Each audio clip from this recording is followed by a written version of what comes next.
आइए एक बड़ी खबर बता रहे हैं। पिछले 3 दिन से आप पाकिस्तान में आग ही आग देख रहे हैं। पाकिस्तान तबाह हो गया, शहर के शहर जल गए, शाहबाज बचा नहीं पाए। तो शाहबाज आज क्या कह रहे हैं? पाक में बीजेपी आरएसएस ने करवा दिया। ये पाक में बीजेपी आरएसएस का इतना खौफ है। ये तस्वीरें पहले मैं आपको दिखाऊं। इमरान खान को आज कोर्ट में पेश किया गया। कोर्ट ने कहा फौरन इमरान खान को लेकर आओ सुप्रीम कोर्ट, और 2 घंटे के अंदर इमरान खान को पेश कर दिया गया। अगली तस्वीर दिखाई। कोर्ट के अंदर 2 घंटे के बाद इमरान खान थे, पूरे दस्ते के साथ सुरक्षा में इमरान खान काले चश्मे में कोर्ट के अंदर मौजूद थे। अगली तस्वीर दिखाइए। उसके बाद कोर्ट ने इमरान खान को रिहा कर दिया। ये देख रहे हैं आप, इमरान खान को रिहा कर दिया गया। इमरान खान ने कहा मुझे डंडों से पीटा गया, लेकिन इस दौरान क्या हुआ? अगली तस्वीर दिखाई। इस दौरान पाकिस्तान में आग लगाई गई। शहबाज शरीफ का कहना है ये भारत ने करवा दिया। शहबाज शरीफ का कहना है बीजेपी आरएसएस के लोग आए थे वो करवा गए।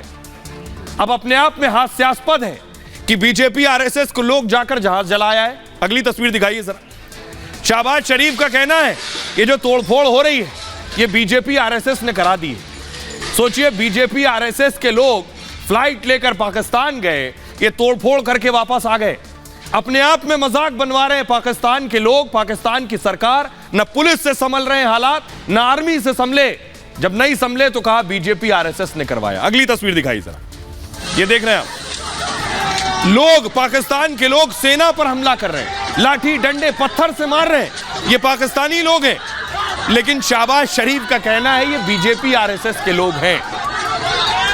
ये और अच्छी बात है अगर पाकिस्तान में भी बीजेपी और आरएसएस के सदस्य बन गए हैं, पाकिस्तानी भी बीजेपी और आरएसएस में यकीन करते हैं, भारत के लोगों के साथ जुड़ना चाहते हैं। अगली तस्वीर दिखाइए जरा। शहबाज शरीफ का एक रटा रटाया जवाब। इनके सलाहकार कह रहे हैं कि ये तो बीजेपी आरएसएस ने करवा दिया, पूरा मुल्क जल गया है हमारा। अगली तस्वीर दिखाइए। कुछ नहीं मिला तो मोहन भागवत और मोदी ही सही। ये रिपोर्ट देखिए जरा।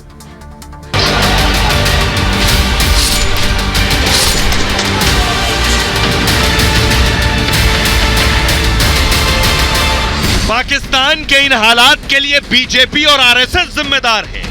ये रोना अब शहबाज सरकार रो रही है। पूरे पाकिस्तान को फूंक डाला, हवाई जहाज जला डाला, तोप लूट ले गए, जो मिला सब लूट ले गए।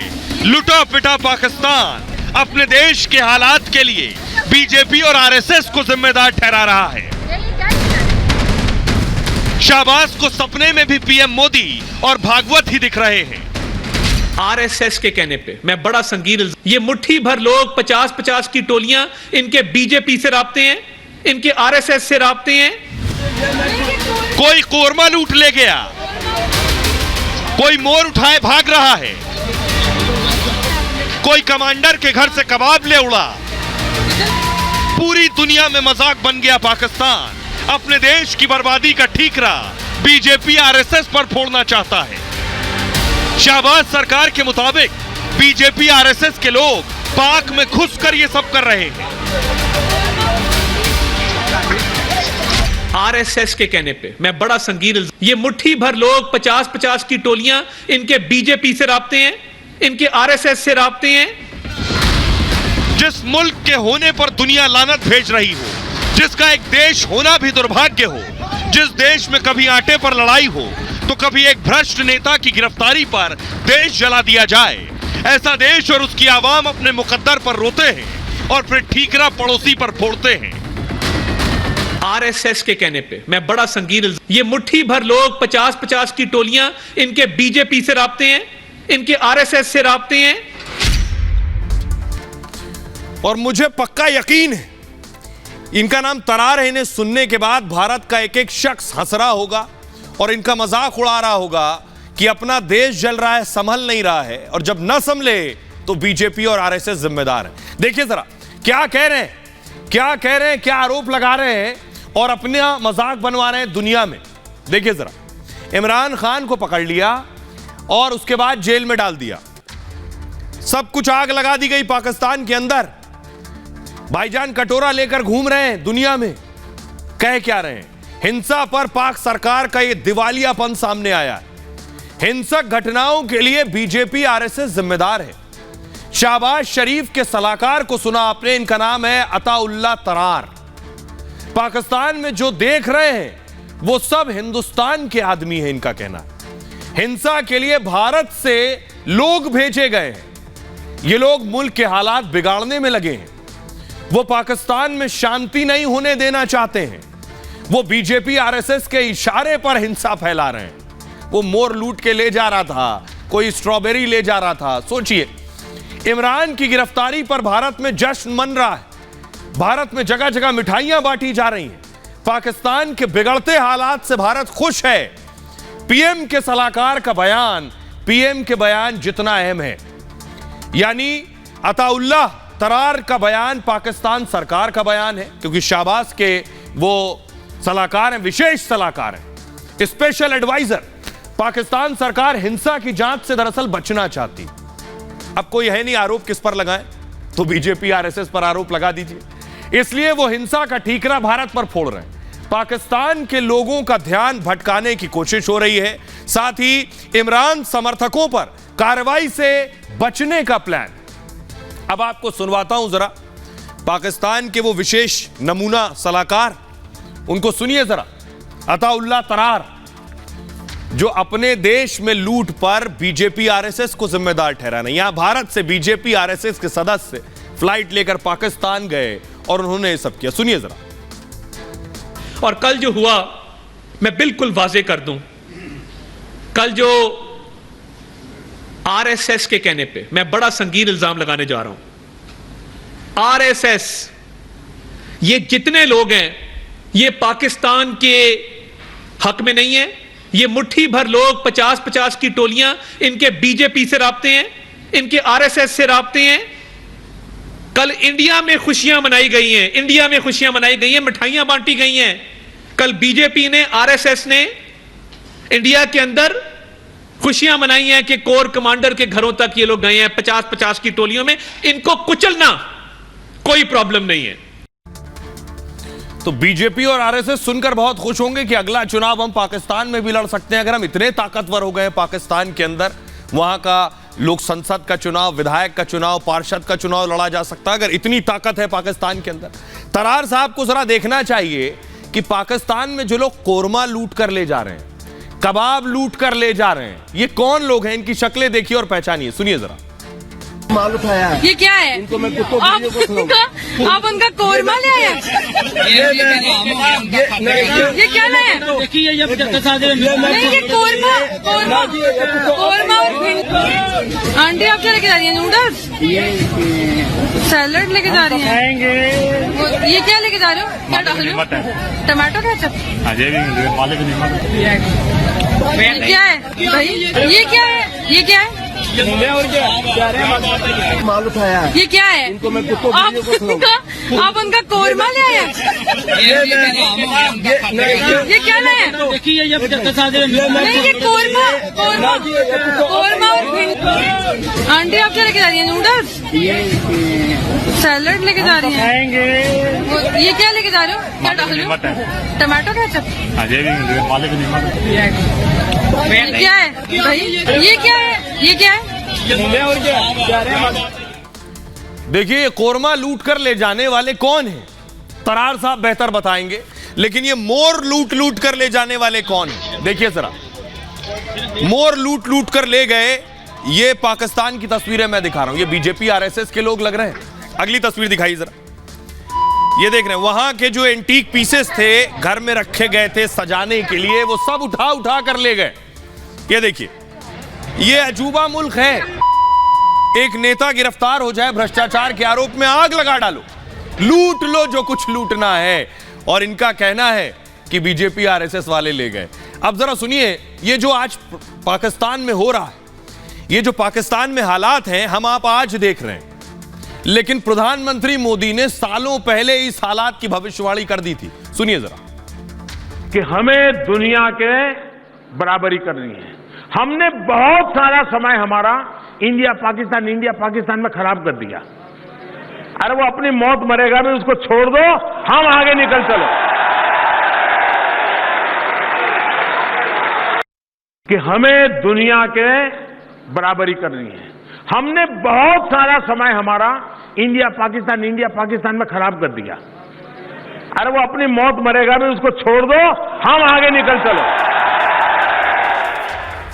अब आइए, अब मैं आपको दिखाने जा रहा हूं कि बीजेपी आरएसएस कर रही पाकिस्तान के हिसाब से। तो पाकिस्तान के जो कायदे आजम थे, जिन्होंने तोड़ा देश, पाकिस्तान बनाया, इनका घर भी फूंक डाला, इनका घर भी जला डाला। तस्वीर दिखाइए जरा की, इनका घर दिखाइए। ये इनके घर की तस्वीर मैं आपको दिखा रहा हूं। कायदे आजम यहां रहा करते थे, ये घर है। कायदे आजम के की समर्थक कह लीजिए, पाकिस्तान में पैदा हुआ। ये देखिए, कायदे आजम के घर में, जिन्ना के घर में घुसकर तोड़फोड़ की है। ये एक तस्वीर आप देख रहे हैं, जिन्ना के घर में तोड़फोड़ की, पत्थरबाजी की, सिक्योरिटी वालों को पीटा। अगली तस्वीर दिखाई जरा, ये आप देख रहे हैं घर के अंदर। ये जो घर की तस्वीरें, शीशे तोड़ दिए, ये सब जिन्ना का घर हुआ करता था, संभाल कर रखा गया था, उसे भी तोड़ दिया जिसने पाकिस्तान बनाया। ये देख रहे हैं आप, लोगों ने घर में घुसकर किस तरह से तोड़फोड़ की। ये कायदे आजम वहां के जिन्ना का घर है। अगली तस्वीर दिखाई जरा, ये देख रहे हैं। उसके बाद इतने से मन नहीं भरा तो आग लगा दी। फुल स्क्रीन लीजिए जरा, कौम को क्या जिन्ना का घर भी फूंक डाला। ये देख सकते हैं आप, ये देखें, ये वो डैटी है। अहमियत बढ़ाइए जरा इसका। ये सब कुछ अंत खुदा का वैर होता है। डैटी यारी तुम्हें नस्लों पर नस्लें तबाह कर देंगे। ये देखो, तो ये जरूर हो सकता है कि आरएसएस का गुस्सा जिन्ना के लिए हो कि देश तोड़कर पाकिस्तान बनाया, लेकिन आरएसएस के लोग जाकर जिन्ना का घर तो नहीं फूकेंगे। देखिए जरा, पाकिस्तानियों ने फूंक डाला है। ये आप देख रहे हैं कि कैसे जिन्ना हाउस के अंदर लिए चलता हूं आपको। आप आ गए जिन्ना हाउस के अंदर। ये घर के अंदर की तस्वीरें दिखा रहा हूं। शहबाज शरीफ इधर आराम कर रहे हैं, उधर जिन्ना तो है नहीं। घर के अंदर की तस्वीर देखिए। हिंसा की आग में जिन्ना हाउस खाक हो गया। प्रदर्शनकारियों ने सारा फर्नीचर तोड़ डाला है, घर के सामान में आग लगा दी है, पर्दे, दरवाजे, लकड़ी की छत को फूंक दिया है। जिन्ना हाउस में सुरक्षा के भारी इंतजाम थे, उसके बावजूद यह सब हुआ। लेकिन बेकाबू भीड़ के सामने इंतजाम कम पड़ गए। स्टाफ ने विरासत को नुकसान ना पहुंचाने की अपील की, पर गुस्साए लोगों ने फर्श और दीवार तक तोड़ डाले। आलीशान जिन्ना हाउस कुछ ही घंटों में खाक हो गया। प्रदर्शनकारियों ने जिन्ना हाउस में भारी लूटपाट की। करीब 15 करोड़ के सामान भी उठा ले गए। लाहौर कैंट में 130 साल पुरानी इमारत है। इसे लाहौर का बंगला नंबर 53 भी कहा जाता है। एक समय पाकिस्तान के संस्थापक जिन्ना यहीं रहा करते थे। पहले ये एक हिंदू मोहनलाल भसीन का घर हुआ करता था। मोहनलाल ने घर जिन्ना को दे दिया था। 1943-48 तक जिन्ना इस घर में रहे। 1950 में पाक रक्षा मंत्रालय ने इसे लीज पर लिया। फिलहाल ये लाहौर कोप्स कमांडर का निवास है, मगर इसकी पहचान जिन्ना हाउस के तौर पर होती है। अब आइए, जब ये बात भारत में लोगों को पता चली कि पाकिस्तान में जो हंगामा हो रहा है, पाकिस्तान में जो आग लगी हुई है, पाकिस्तान में जो स्थिति बनी हुई है गृह युद्ध की, पाकिस्तानी सरकार कह रही है कि यह बीजेपी आरएसएस ने करवाया है। भारत के लोग क्या रिएक्ट कर रहे हैं, इस पर जरा सुनिए। मुझे तो ये पाकिस्तान की सोच पे हंसी आ रही है कि वो लोग किस कदर ये बात कर रहे हैं। आटा इतना महंगा, चावल इतना महंगा है, वो अपने देश को खिला नहीं पा रहे जनता को, और इल्ज़ाम किस पे लगा रहे हैं? भारतीय जनता पार्टी पे। देखिए, जो लोग इस तरीके की बात करते हैं वो निश्चित तौर पर कहीं ना कहीं आतंकवाद को वे समर्थक हैं। वो खुद एक आतंकवादी देश है जो कि पूरी दुनिया में उसको थू-थू होती है आतंकवाद के नाम पर, और वो घूम फिर के सिर्फ भारत पे ही आरोप लगाता है, जबकि उसके आतंकवादी खुद हमारे देश पर आके उपद्रव करते हैं। ये पाकिस्तान का ने जो ये बोला है, ये एक हास्यास्पद बयान है पाकिस्तान की सरकार का। जिस देश के खुद के खाने के लाले पड़े हैं, वो बताएंगे कि भारत वाले उनके यहाँ आके ये कर रहे, तो ये गलत बयान है। खाना एक दूसरे को मार करके छीनने की प्रवृत्ति शुरू से पाकिस्तान की रही है। ये आज कोई पहली बार नहीं हुआ है। इससे पहले पाकिस्तान आतंकवादियों को पाला करता था। अब स्थिति ये आ गई है कि वही आतंक रोटियों पर टूट पड़ा है। आज के समय में उनके आगे ना पीछे कोई है नहीं, तो वो किसी ना किसी पे इल्ज़ाम तो लगाएंगे। पाकिस्तान खुद एक आतंकवाद देश है, जिन्होंने आतंकवाद पूरे विश्व में फैलाया है। पाकिस्तान ने हमेशा गद्दारी। लोगों को आपने सुन लिया। अब आइए आपको सुनाते हैं भारत के पूर्व सैनिक, फौजी, ऑफिसर्स क्या कुछ कह रहे हैं। जरा सुनिए, यह सुनने के बाद कि भारत खासतौर पर बीजेपी, आरएसएस पाकिस्तान में सब करा रहा, उनको सुनिए सर। ओ यस, पाकिस्तानियों का ये ब्लेम कि ये सब इंडिया करवा रहा है, ये अपने आप में बिल्कुल ठीक है, क्योंकि ये एक्चुअली अगर देखा जाए ना तो पाकिस्तान का जो ड्रीम है, क्या ड्रीम है कि हम कौरमा खाएं, हम चिकन खाएं, हम बिरयानी खाएं, ये सारी चीज़ों का जो उनका सपना है वो इन्हें कोर कमांडर के घर में मिल गया, आईएसआई हेडक्वार्टर में मिल गया, मियांवाली में मिल गया। ये सब वो इंडियंस के कहने पर कर रहे हैं, क्योंकि इंडिया में भुखमरी चल रही है। हम लोग जा रहे हैं इंडिया से बाय एयर, हम टिकट खरीदते हैं और वहाँ जाते हैं, लैंड करते हैं, उसके बाद हमें ऑर्गेनाइज किया जाता है, आईएसआई हमें गाड़ियाँ देती है और शेवरले गाड़ियाँ देगी कि चलिए जी अब हमने लूटपाट करना है। Pakistanis must rise above. भूखमंगी, भिखमंगी तुम्हारे यहाँ है भाई, मेरे यहाँ नहीं है। देखिए साहब, ये पूरा का पूरा पाकिस्तान का जो जमेला है, ये पूरा पिछले 2-3 साल से जिस तरह से जिस दौर से पाकिस्तान गुजर रहा है, उसकी फाइनेंशियल हालत इतनी ख़राब है, उसकी पॉलिटिकल अनस्टेबिलिटी इतनी ग्रेट है कि किसी की वहाँ किसी का राज नहीं है। उसकी सेना भी मैं समझता हूँ इतनी कमज़ोर पड़ चुकी है, वो एंटी टेररिस्ट ऑपरेशंस कर करके दूसरों के घर में आग लगा के मैं समझता हूँ वो अपने आप को जला चुके हैं, उनके हाथ जल चुके हैं बिल्कुल। पाकिस्तान की सेना, पाकिस्तान की आईएस, डीप स्टेट इतना कमज़ोर पड़ चुका है कि पाकिस्तान का नागरिक के पास कोई चारा नहीं है।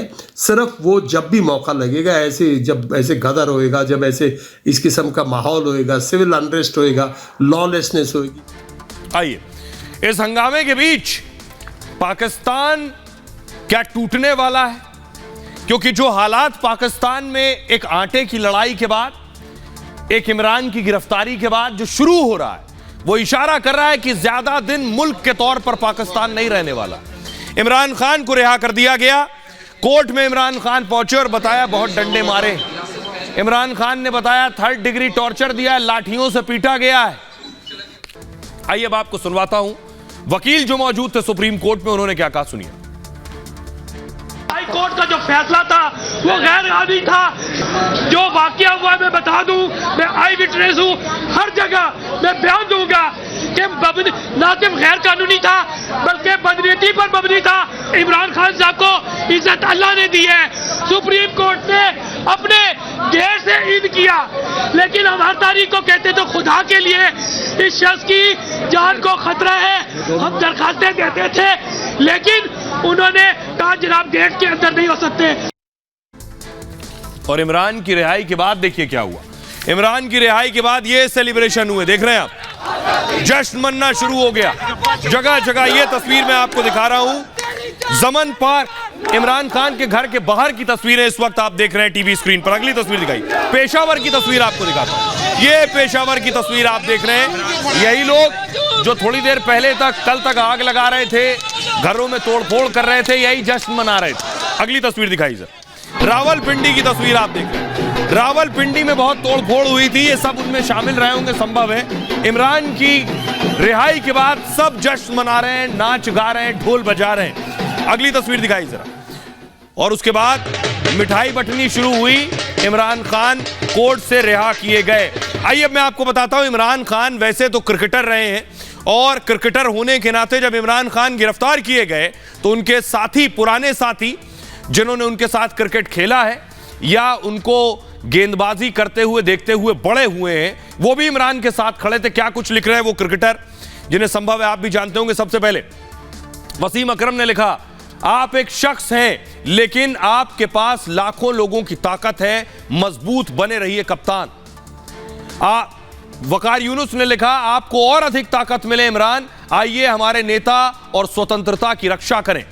शोएब अख्तर ने लिखा, हमारे नेशनल हीरो का ऐसा अपमान दिल दहला देने वाला है, आखिर पाकिस्तान किस ओर जा रहा है। जावेद मियादाद ने लिखा, पाकिस्तान को अपने ही लोग जला रहे हैं, संभलो और पाकिस्तान को बचाओ।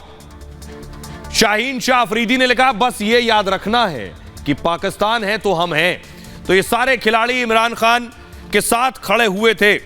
लेकिन एक बड़ी बात ये जो तस्वीरें आई हैं पाकिस्तान से, रेडियो पाकिस्तान का जो रेडियो का दफ्तर था वो फूंक डाला गया।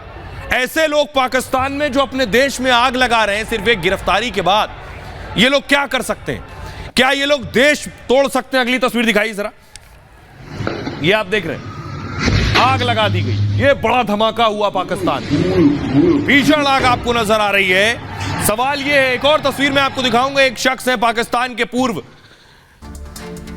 आर्मी के विशेषज्ञ भी हैं, जैद हामिद, ट्वीट करते हैं। ये सड़क पर, इनको अक्सर सोशल मीडिया पर देखा होगा, सड़क पर जा रहे थे, लोगों ने इनकी भी कुटाई कर दी। अगली तस्वीर दिखाई जरा, ये देख रहे हैं, जैद हामिद को गाड़ी से रोककर लोगों ने पीटा है। सोशल मीडिया पर बहुत आग उगलते हैं, भारत के खिलाफ भी है, लेकिन पाकिस्तान में कुटाई हो गई।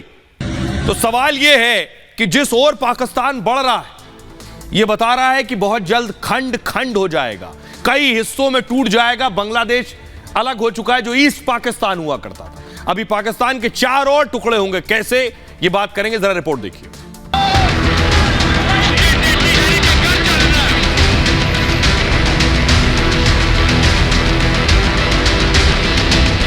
पाकिस्तान में लगी आग बुझने के बजाय और भड़कती जा रही है। न पुलिस का इकबाल बचा है, न फौज पर भरोसा।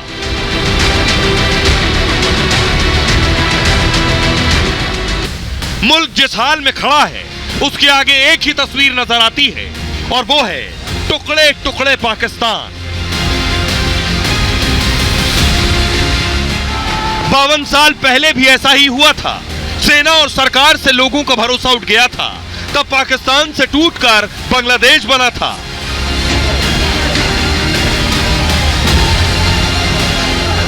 विरोध की वैसे ही आवाज फिर बुलंद हो गई।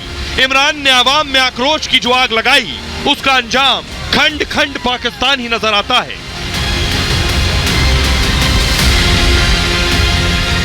अब देखिए जरा, अब मैं आपको बताने जा रहा हूं 4 हिस्सों में कैसे पाकिस्तान होने जा रहा है। 4 टुकड़ों में टूट जाएगा, ये मैं आज कह रहा हूं, इमरान खान बहुत पहले कह चुके हैं और हालात भी यही बता रहे हैं। देखिए जरा, देखिए पाकिस्तान आप देख रहे हैं, अभी पूरा है। अब इसको जरा 4 हिस्सों में कर दीजिए।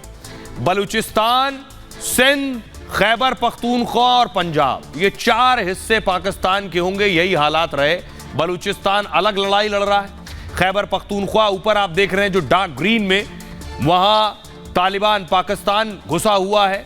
सिंध अलग लड़ाई लड़ रहा है और पंजाब अलग हो जाएगा। जो हालात पाकिस्तान के बन रहे हैं वो 4 हिस्सों में टूटेगा। अब मैं आपको बताने जा रहा हूं कि पाकिस्तान की बड़ी वजह क्या है खंड खंड होने की, क्यों पाकिस्तान टुकड़ों में बंटने वाला है, उसके पीछे पाकिस्तान के हालात बड़ी वजह हैं। देखिए जरा, पाकिस्तान में राजनीतिक आपातकाल है। पहले इमरान की आतंकियों की तरह गिरफ्तारी, फिर पूरे पाकिस्तान में विद्रोह की आग, इमरान और शाहबाज में टकराव की स्थिति है। जनता के साथ सेना तक दो फाड़ हो गई।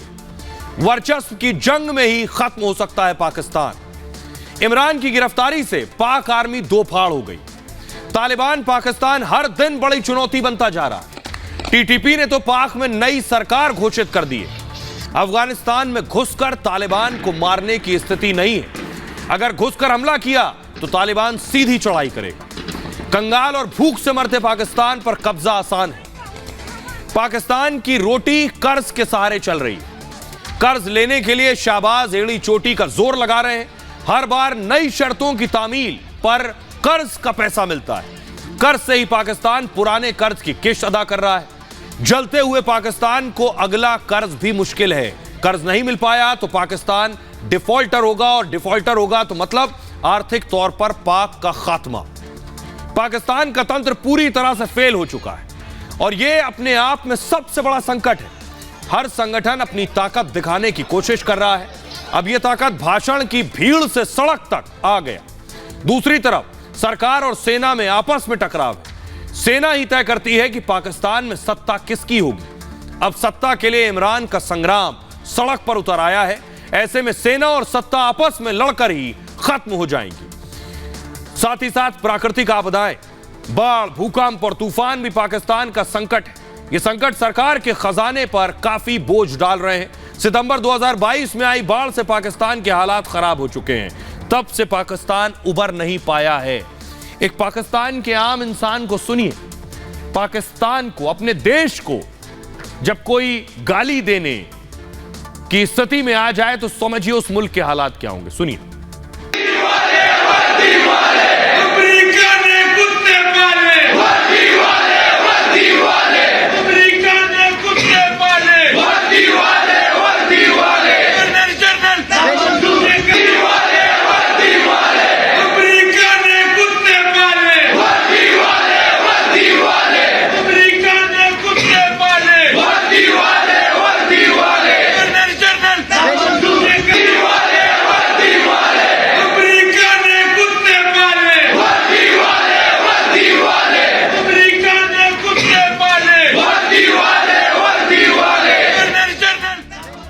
अब मैं आपको बताता हूं पाकिस्तान में जो कुछ हुआ इसमें पाकिस्तान को कितना नुकसान हुआ। देखिए जरा, ये आप देख रहे हैं $1 देख रहे हैं, फ्लिप हो रहा है 300 पाकिस्तानी रुपए। हालत ये हो गई है पाकिस्तानी रुपए की कि अमेरिका का $1 पाकिस्तान के 300 रुपए। इमरान की गिरफ्तारी के बाद से हालात बेकाबू हैं। पाकिस्तानी रुपया लगातार गिर रहा है। पाकिस्तानी रुपए में 3.3% की रिकॉर्ड गिरावट हुई। एक अमेरिकी डॉलर 300 पाकिस्तानी रुपया हो गया। पाकिस्तानी रुपया अब तक के सबसे निचले स्तर पर है। मार्च में डॉलर के मुकाबले पाकिस्तानी रुपया 285 पर था और अब 300 पर आ गया है। मूव कीजिए इसे। अप्रैल की शुरुआत में पाकिस्तानी रुपया 287 पर था।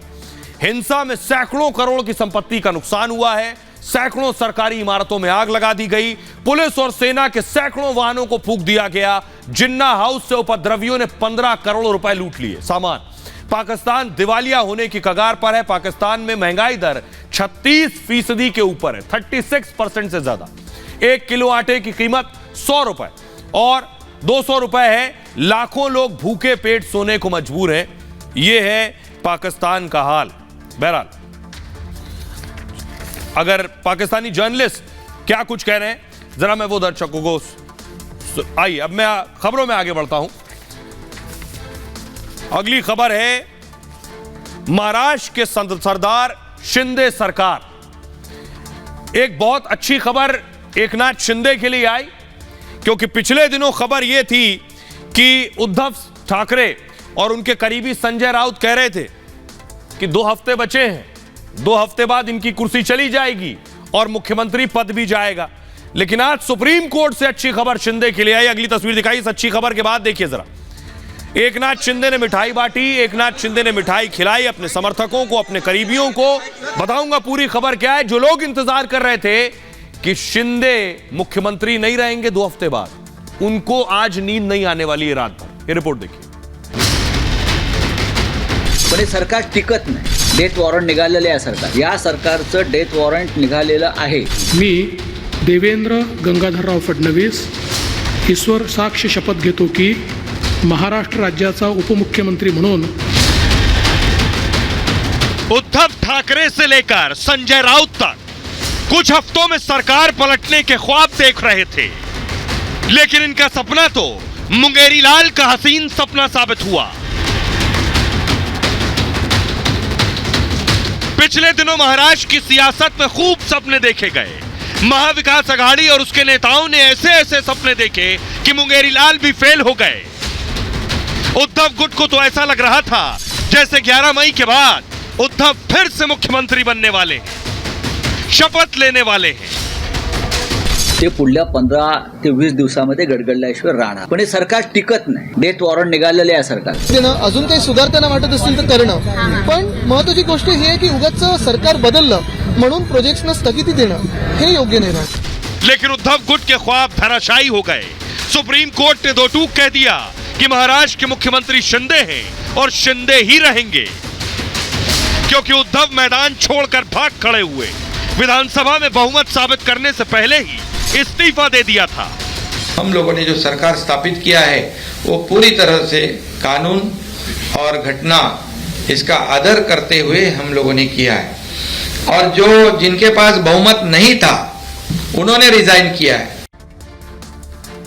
आइए, आपने देख लिया कि क्या हुआ महाराष्ट्र में, लेकिन जो लोग महाराष्ट्र की राजनीति को समझते हैं, महाराष्ट्र में रहते हैं, उनके लिए अच्छी खबर सुप्रीम कोर्ट से आई। सुप्रीम कोर्ट ने बड़ा फैसला दिया। अगली तस्वीर दिखाई जरा, कौन कौन से जजेस थे ये सुप्रीम कोर्ट की आप पीठ देख रहे हैं। 5 जज, 1 2 3 सीजेआई बैठे, 4 और 5 जजेस की बेंच थी।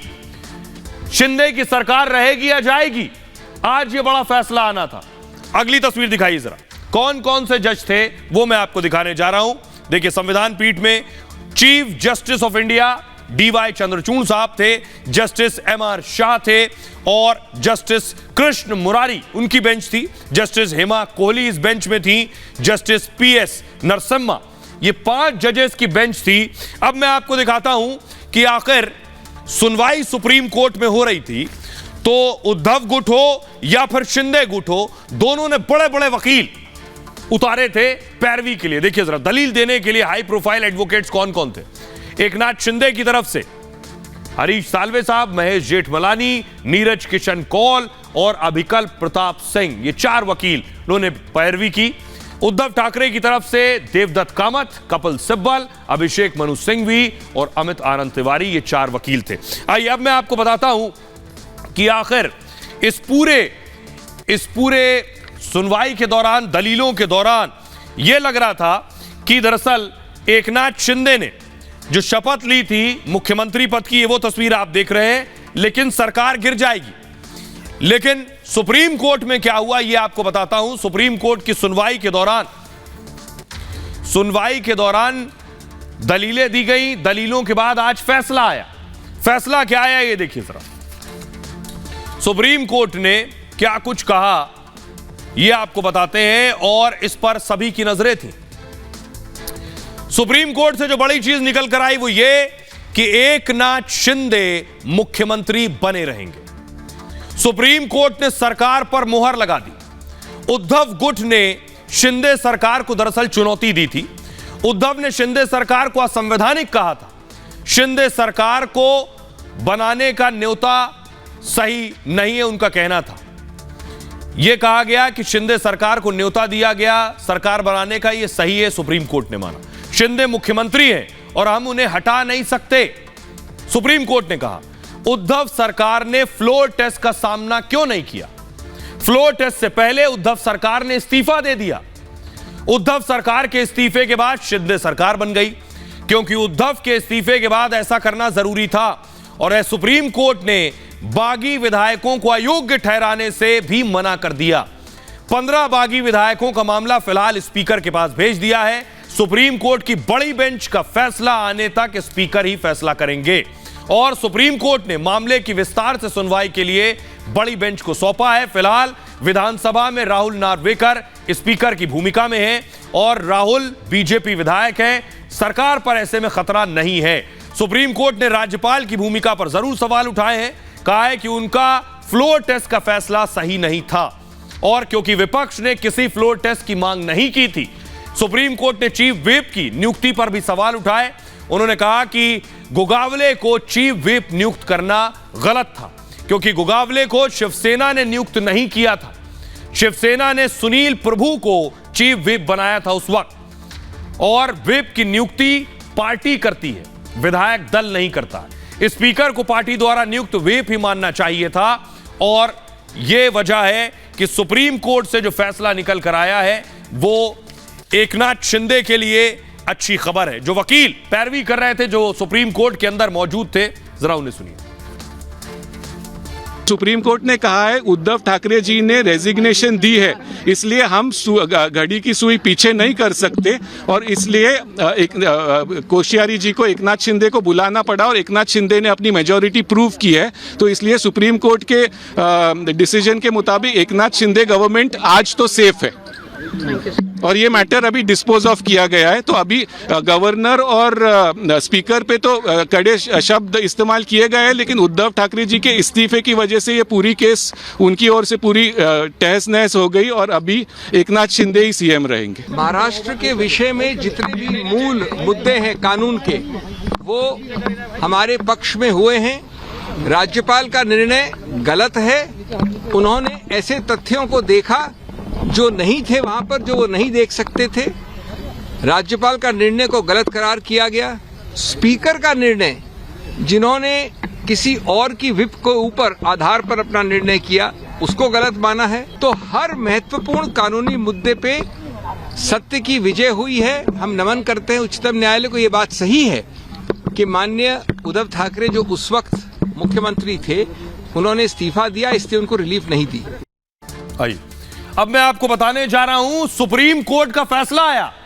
उद्धव ठाकरे को लगा उनके लिए कुछ अच्छा होगा, प्रेस कॉन्फ्रेंस करने आ गए। एकनाथ शिंदे ने भी उसके बाद प्रेस कॉन्फ्रेंस की और दोनों ने एक दूसरे को जवाब दिए। देखिए जरा क्या गर्मा गर्मी हुई एकनाथ शिंदे और उद्धव ठाकरे। देवेंद्र फडणवीस ने भी प्रेस कॉन्फ्रेंस की। देखिए एक दूसरे पर आरोप प्रत्यारोप हुए। उद्धव ने कहा सुप्रीम कोर्ट ने शिंदे सरकार पर सवाल उठाए। फडणवीस ने कहा सुप्रीम कोर्ट ने शिंदे सरकार पर मोहर लगाई है। उद्धव ने कहा एकनाथ शिंदे सरकार में नैतिकता नहीं है। फडणवीस ने कहा उद्धव नैतिकता का पाठ न पढ़ाएं। चुनाव लड़े बीजेपी के साथ और सरकार बना ली एमवीए के साथ और ये नैतिकता का पाठ पढ़ा रहे हैं। उद्धव ने कहा मैं होता तो इस्तीफा दे देता। शिंदे फडणवीस सरकार इस्तीफा दे। फडणवीस ने कहा उद्धव ने हार के डर से इस्तीफा दिया था, उन्हें पता था वो हार जाएंगे। सुप्रीम कोर्ट ने शिंदे सरकार को संवैधानिक बताया है। उद्धव ने कहा एकनाथ शिंदे ने गद्दारी की है। फडणवीस ने कहा शिंदे के साथ शिवसेना के ज्यादातर विधायक थे उस वक्त। उद्धव ने कहा हमारी लड़ाई संविधान बचाने की है। फडणवीस ने कहा सुप्रीम कोर्ट की संविधान पीठ ने ही शिंदे सरकार पर मोहर लगाई है। उद्धव ने कहा मैं लोकतंत्र बचाने की लड़ाई लड़ रहा हूं। फडणवीस ने कहा सुप्रीम कोर्ट के फैसले से लोकतंत्र की ही जीत हुई है। अब जरा दोनों को सुनिए एक बार। लेकिन नैतिकता अगर देखें तो जिन लोगों को मेरे पिताजी ने, मेरे पार्टी ने सब कुछ दिया, वो लोग उठकर मेरे ऊपर उंगलियां उठाएं तो उनके लिए मैं मेरा विश्वास या अविश्वास क्यों जताने की कोशिश करूं?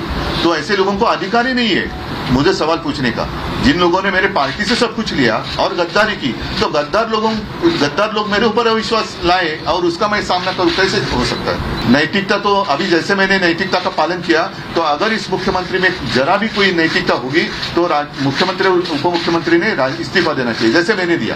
बीजेपी के साथ चुनकर आए और मुख्यमंत्री की कुर्सी के लिए कांग्रेस एनसीपी के साथ आप गए, उस समय इस नैतिकता को कौन से डिब्बे में आपने बंद किया था, इसका जवाब आप दीजिए।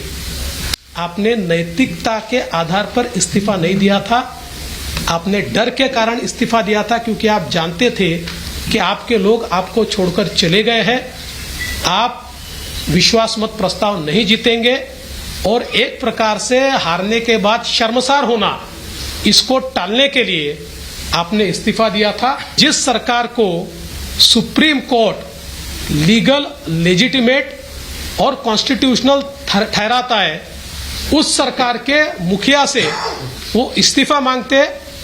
मुझे ऐसा लगता है कि उन्होंने जरूर इस निर्णय का अभ्यास करना चाहिए और उसके बाद इस प्रकार की बात कहनी चाहिए। उद्धव ठाकरे एकनाथ शिंदे को गद्दार कहते हैं। पहली बार नहीं कहा, दसियों बार कह चुके हैं। एक बार अमित शाह ने उद्धव को जवाब दिया था कि गद्दार है कौन। देखिए जरा अमित शाह ने क्या कहा था, यह आप देख रहे हैं। उद्धव की तस्वीरें देखिए, उद्धव क्या कर रहे हैं। पहले अमित शाह के पीछे खड़े, फिर राहुल गांधी के बगल में खड़े हो गए। अमित शाह के पीछे खड़े, राहुल गांधी के बगल में खड़े हो गए। धोखेबाज है उद्धव ठाकरे, यह अमित शाह ने कहा था। बीजेपी उद्धव पर सवाल उठाती रही है, बीजेपी उद्धव को धोखेबाज भी बताती रही है। अमित शाह ने भी उद्धव को धोखेबाज बताया था। शाह ने कहा था महाराष्ट्र में सत्य की जीत हुई है। शाह ने यह बयान शिंदे सरकार बनने के बाद दिया था। अमित शाह ने कहा था दूध का दूध और पानी का पानी हो गया। महाराष्ट्र में शिंदे की शिवसेना ही असली शिवसेना है। राज्य की जनता धोखेबाज को कभी माफ नहीं करती। असली धोखेबाज तो उद्धव ठाकरे, उद्धव शिंदे को धोखेबाज कहते हैं। धोखेबाज को माफ करने से उसकी हिम्मत बढ़ जाती है। 2018 के चुनाव में खुद से बड़ी फोटो मोदी जी की लगाई उद्धव ठाकरे ने और चुनाव लड़ लिया। और चुनाव जीतने के बाद कांग्रेस एनसीपी के साथ चले गए। मुख्यमंत्री बनने के लिए विरोधियों के तलवे चाटने लगे, यह गृहमंत्री ने कहा। दरअसल 2018 चुनाव में बीजेपी शिवसेना के साथ लड़े थे उद्धव, राज्य की 288 सीटों में से 105 सीटें बीजेपी जीती और 56 सीटें जीते उद्धव। लेकिन उद्धव मुख्यमंत्री बनने के लिए अड़ गए। सीएम की कुर्सी नहीं मिली तो गठबंधन तक तोड़ दिया। कांग्रेस और एनसीपी के समर्थन से सीएम बन गए, लेकिन उद्धव के खिलाफ शिवसेना में बगावत आ गई। उद्धव को इस्तीफा देना पड़ा, शिंदे मुख्यमंत्री बन गए। अब जब शिंदे मुख्यमंत्री बन गए तो उद्धव अपनी धोखेबाजी भूल गए। सुनिए जरा अमित शाह ने क्या कुछ कहा था। 19 को देवेंद्र जी के नेतृत्व में हम चुनाव लड़े थे या नहीं लड़े थे भाई? जरा जोर से बोलो, लड़े थे या नहीं लड़े थे? बड़ी फोटो मोदी जी की लगाई थी या नहीं लगाई थी? छोटी फोटो उद्धव जी की थी या नहीं थी? चुनाव के नतीजे आए, मुंह में पानी छूटा, सारे सिद्धांतों को तरबतर कर कर शरद राव की शरण में जाकर बैठ गए और उन्होंने कहा हमें मुख्यमंत्री बनाओ। अरे हमें सत्ता का लोभ नहीं है, सत्ता के लिए हमने सिद्धांतों की बलि नहीं चढ़ाई है। हिंदू हृदय सम्राट बाला साहब ठाकरे की पार्टी आज शरद पवार के चरणों में बैठ गई थी। आइए अब आपको सुनवाता हूं सुप्रीम कोर्ट से फैसला आने के बाद। सुनिए जरा महाराष्ट्र के एक पुराने शायर जिनको अब कोई नहीं सुनता है, वो क्या कह रहे हैं। खुद इस्तीफा दिया था और बाद में खुद ही मांग कर रहे थे कि मुझे वापस रिस्टोर कीजिए। ये मांग कितनी गलत थी ये भी सुप्रीम कोर्ट ने बता दिया है। तो ये डेमोक्रेसी के लिए बहुत बड़ी बात है कि उन्होंने कुछ भी इंटरफेरेंस ना तो इलेक्शन कमीशन के मैटर में किया है ना तो असेंबली के मैटर में किया है। कानूनन मुद्दा है कि उसका ही मतलब है अभी की सरकार गैर कानूनी है। अगर सुप्रीम कोर्ट ये कहते हैं कि अगर उद्धव जी ने नैतिकता के आधार पर रिजाइन किया है, इस्तीफा नहीं देते, तो आज हम उस स्थिति में होते कि उद्धव ठाकरे जी को मुख्यमंत्री के तौर पर फिर एक बार स्थापित करते। तो उसका मतलब है जिस तरह से सरकार नई सरकार बनाई ये पूरी तरह से गैर कानूनी है और संविधान के खिलाफ बनी है। तो संजय राउत ने बहुत पहले शायरियां करनी छोड़ दी हैं। आइए खबरों में आगे बढ़ते हैं। आज की एक और बड़ी खबर है, पायलट की ललकार अब आर पार। अशोक गहलोत और पायलट की लड़ाई जो है, क्योंकि कुछ महीनों बाद ही चुनाव है राजस्थान में, इसी साल चुनाव होने। पायलट को लग रहा अगर मैंने अभी जोर नहीं लगाया तो मुख्यमंत्री तो छोड़ दीजिए, पार्टी में भी कोई बड़ा पद नहीं मिलेगा। इसलिए पायलट ने एड़ी चोटी का जोर लगा दिया। अगली तस्वीर दिखाइए। पायलट ने अपनी संघर्ष यात्रा शुरू कर दी है। अपनी सरकार के खिलाफ ही यात्रा कर रहे हैं सचिन पायलट, और यही वजह है। अगली तस्वीर दिखाइए जरा, देखिए जरा, पायलट को समर्थन मिल रहा है। यह समर्थन देख रहे हैं आप, गाड़ियों का काफिला है। यह सरकार के खिलाफ ही सचिन पायलट की यात्रा। अगली तस्वीर दिखाई जरा, यह सचिन पायलट की जनसभा है। तो सचिन पायलट के लिए करो या मरो की स्थिति, आर या पार। इस चुनाव में अगर कुछ हासिल कर लिया तो कर लिया, वरना गहलोत कुछ लेने नहीं देंगे। ये रिपोर्ट देखिए जरा।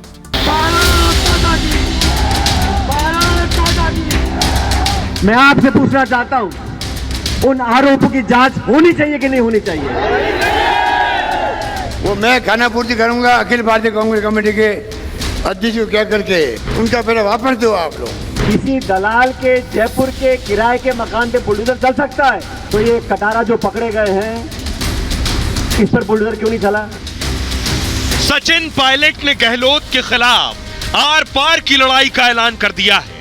भ्रष्टाचार के मुद्दे पर पायलट की हुंकार बता रही है कि वो रुकने वाले नहीं हैं। मैं आपसे पूछना चाहता हूं, उन आरोपों की जांच होनी चाहिए कि नहीं होनी चाहिए?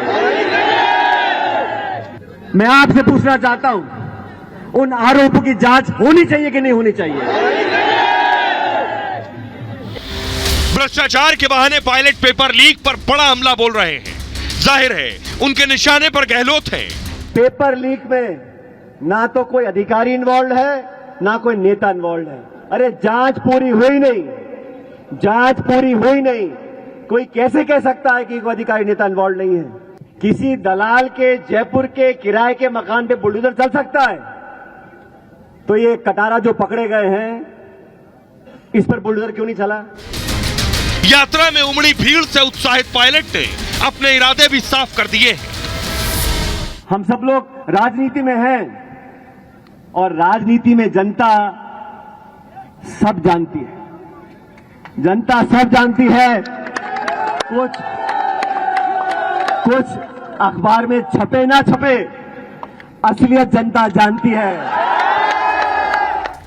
आइए, पायलट कितने दिन के मेहमान हैं ये सिर्फ वही जानते हैं। देखिए जरा दोनों में कैसे तू तू मैं हो रही है। कम ही दिन बचे हैं। पेपर लीक के आरोपियों के घरों पर बुलडोजर चला, यह कहा था गहलोत साहब ने। सचिन पायलट का कहना है आरपीएससी के सदस्य रहे, कटारा पर आखिर बुलडोजर क्यों नहीं चलाया। 2020 में वसुंधरा सरकार को वसुंधरा राजे ने गिरने से बचाया। 2020 में, यानी सचिन पायलट ने जिस वक्त बगावत की थी, गहलोत ने कहा वसुंधरा ने बचाया। तो सचिन पायलट ने कहा फिर गहलोत की नेता वसुंधरा है, सोनिया गांधी तो रही नहीं।